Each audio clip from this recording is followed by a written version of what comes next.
One of the things that some Republicans say is that $600 serves as a disincentive to go back to work. It is more in some cases than they say that people were making at the beginning. So what do you say to that?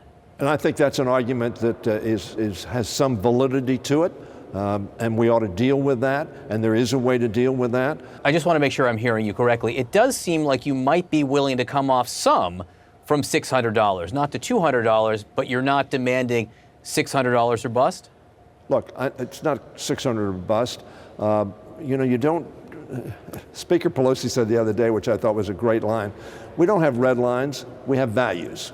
That was Democratic House Leader Steny Hoyer basically buying in wholesale to Republican talking points in an effort to sell out the American working class. He and Nancy Pelosi do not care about working class people, at least not enough to make them a priority. Basically, the Republicans want to reduce the $600 unemployment surplus down to $200 a month. And the Democrats are unwilling to make the case that $600 a month should be preserved and make that a red line. Make it the sort of thing that they demand as a first priority in getting anything done. And because the Democrats control the House of Representatives, at least on paper, given how they're backing the Republicans, who knows, they should be able to say, look, nothing gets done without us. Nothing gets done without the $600 a month to regular working class men and women and their families. And yet they're unwilling to do that. As he notes here, Nancy Pelosi and the House Democrats, they don't have red lines, they have values.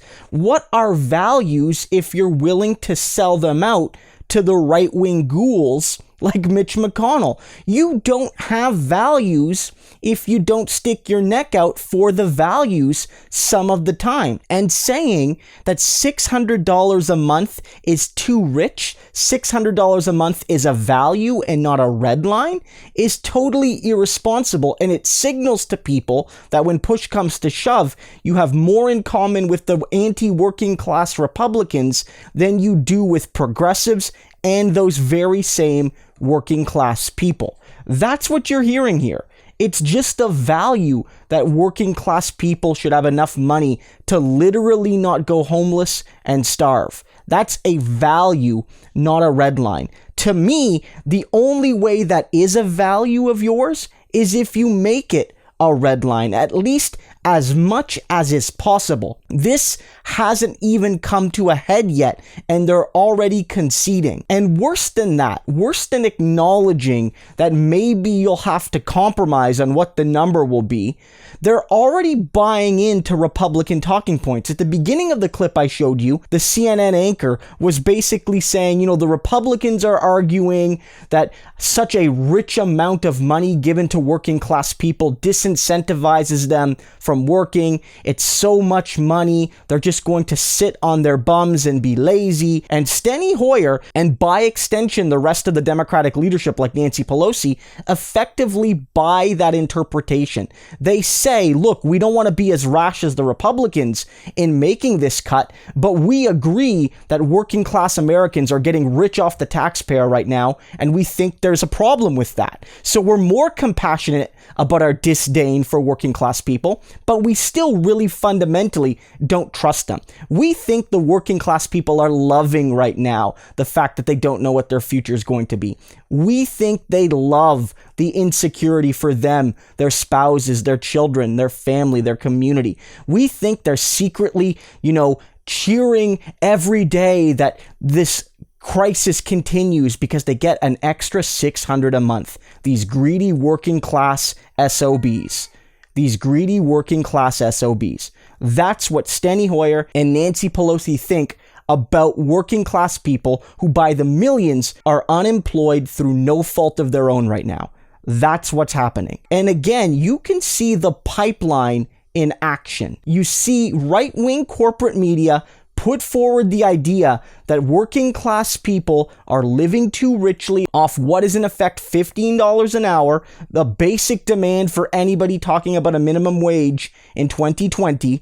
And then you have the Democrats say, yeah, we actually agree with that right-wing viewpoint. And then later on that same day, today, just a few hours after this, you had Mitch McConnell say the following. This is from the CNN article reporting on Steny Hoyer's words. It says here, later Tuesday, Senate Majority Leader Mitch McConnell cited Hoyer's comments to CNN while speaking about the Republican proposal during a speech on the Senate floor. Quote, even the Democratic House Majority Leader said just this morning that our perspective, quote, has some validity to it and we ought to deal with that. It's not $600 or bust, end quote, he said. So, quote, let's get past the partisan cheap shots and have an adult conversation, end quote. And so you can see it in real time, faster than normal. The right-wing media sets the parameter of the debate. Are working class people lazy? And are they undeserving? And are they parasitic? The Democrats say, kind of. And then the Republicans say, even the Democrats, even the left-wing party, quote unquote, thinks that working class people don't deserve the rich $600 they're getting every month. That's the pipeline in action. And that's why when a lot of people say vote blue no matter who, I scoff a little bit because I frankly think that's insufficient to deal with the fact that even in the bluest of blue districts, like with Nancy Pelosi, you have people pushing policies that fundamentally hurt working class people and pushing narratives that fundamentally hurt working class people. If you want an example to show folks about how media, the Republicans, and the corporate Democrats sort of triple tag team working class people with their anti-working class narratives, show them this.